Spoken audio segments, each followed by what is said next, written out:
बालाघाट जिला अस्पताल में एक बार फिर पैसा नहीं देने पर डिलीवरी नहीं करवाने का मामला सामने आया। घटना में हुआ क्या, नवजात बच्चे की मौत हो गई। जी हां, बालाघाट जिला अस्पताल बदनाम हो चुका है। 5,000 रुपये लाओ और डिलीवरी करवाओ। दरअसल ये सब पूरा खेल महिला चिकित्सक करती हैं और 1 महीने के भीतर जिस महिला चिकित्सक के खिलाफ 3 बार सस्पेंशन का निवेदन जा चुका हो और सस्पेंशन ना हो रहा हो तो सरकार की कथनी और करनी पर भी थोड़ा सा सवाल उठता है, क्योंकि डॉक्टर गीता बारमाटे बड़े ही सम्मान के साथ नाम लिया जाता है इनका जिला अस्पताल में, क्योंकि 5,000 रुपये मिलते हैं मैडम जी को तभी डिलीवरी करती है। और इस महीने में तीसरा मामला है जब उनकी शिकायत हुई। पूरे मामले का खुलासा हुआ। मुख्य चिकित्सा एवं स्वास्थ्य अधिकारी डॉक्टर परेश उपलव साहब एक बार फिर कहते हैं कि हाँ, मामले का खुलासा हुआ, सस्पेंशन का अनुमोदन जा रहा है। इससे पहले वो 2 बार ऑन कैमरा हमारे सामने कह चुके हैं कि सस्पेंशन का अनुमोदन जा रहा है, लेकिन सस्पेंशन नहीं हुआ। दरअसल पूरा मामला 11 नवंबर का है, जब बालाघाट जिले के हट्टा थाना अंतर्गत रट्टा गांव की श्रीमती किरण डोंगरे प्रसूति के लिए जिला अस्पताल पहुंची। सौदेबाजी शुरू हुई कि 5,000 लाओ डिलीवरी करवाओ, लेकिन सौदेबाजी पूरी नहीं हो पाई। तो फिर क्या हुआ, बच्चा पेट में मर गया। जी हां, दुखद घटना, बच्चा पेट में मर गया। पैसे वापस हो गए और कह दिया गया कि जाओ घर, काम हो गया। पूरे मामले पर बवाल हुआ। पुलिस पहुंची, मुख्य चिकित्सा एवं स्वास्थ्य अधिकारी डॉक्टर परेश उपलव साहब पहुंचे और वही ढाक के 3 पात कार्रवाई होगी, लेकिन कब होगी पता नहीं। मध्य प्रदेश सरकार लाडली बहना, बेटी बचाओ, न जाने कितने अभियान चला रही है, लेकिन बालाघाट में तो बेटियों की क्या हालत है, प्रसूता महिलाओं की क्या हालत है, ये किसी से छिपी नहीं है। बावजूद इसके इस मामले में कोई कुछ कहता नहीं है।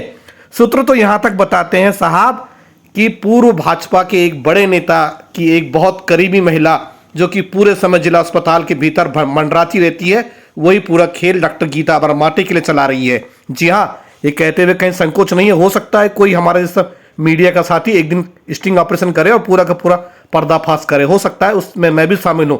मुझे कोई कहने में संकोच नहीं है कि बालाघाट जिला अस्पताल के भीतर जिस तरह का ये नंगा नाच चल रहा है, शब्दों में उल्लंघना हो रही है, क्षमा चाहूंगा, लेकिन जिस तरह का नंगा नाच हो रहा है उससे स्पष्ट है कि बालाघाट के भीतर बेटी बचाओ बेटी पढ़ाओ, ना लाडली बहना ना लाडली लक्ष्मी, किसी का पालन नहीं हो रहा है। सब धरा का धरा है, क्योंकि बालाघाट जिला चिकित्सालय के भीतर हत्यारिनी डॉक्टरनी काम कर रही है। 5,000 नहीं लाओगे तो आपकी जिंदगी स्वाहा, जच्चा बच्चा दोनों स्वाहा।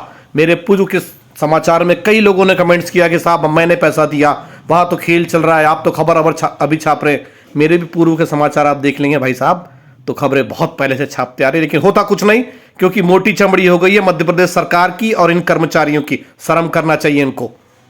जिसका बच्चा खत्म हुआ वो मेरी बेटी है और यहाँ का स्टाफ को तो मैं नहीं जानती सर, लेकिन उन्होंने 5,000 की डिमांड रखे, उनके पास पैसा नहीं पहुँचा सर, तो ये काम खराब हो गया सर। उन्हें कोई एक्शन तो नहीं लिए और काम खराब कर दिया सर। किस चीज़ के लिए 5,000 रुपये मांगे सर? अब किस चीज़ के लिए वो अपनी डिमांड रखे थे सर।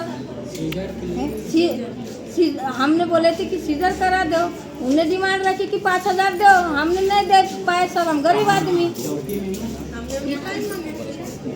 टाइम भी नहीं मांगे सर।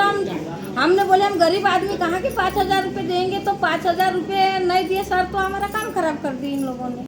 फिर जिला चिकित्सालय में डिलीवरी के नाम पर पैसे लेने की बात आई है और विवाद भी हुआ है, क्या है पूरा मामला? मामला ये है कि जो मरीज के जो अटेंडेंट है वो आए थे मेरे पास 12 बजे। उस समय उन्होंने ये बोला था कि बच्चा पेट में मृत हो गया है और जो डॉक्टर से वो ऑपरेशन नहीं कर रही। मैंने तुरंत उसमें कार्रवाई करते हुए ऑपरेशन को मैंने करवा दिया।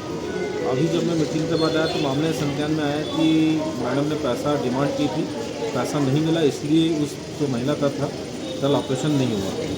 अभी मामला संज्ञान में आने के बाद निश्चित ही इस पर कार्रवाई की जाएगी। परिवार वालों का आरोप है कि हमने पैसे भी दिए, उसके बावजूद भी मैडम ने इलाज नहीं करी। नहीं, परिवार वालों ने तो मुझसे ये कहा कि पैसे की डिमांड करी थी, नहीं दिए इसलिए इलाज नहीं हुआ। वो भी अपने आप में बहुत चिंता का विषय है कि इतनी कार्रवाई के पश्चात भी यहाँ जो जिला अस्पताल में जो चल रहा है पैसे का लेन देन, और इसमें बंद कराने में हम थोड़ा सा हो रहा है, लेकिन प्रयास है कि ये सब लेन देन हम बंद कराएं।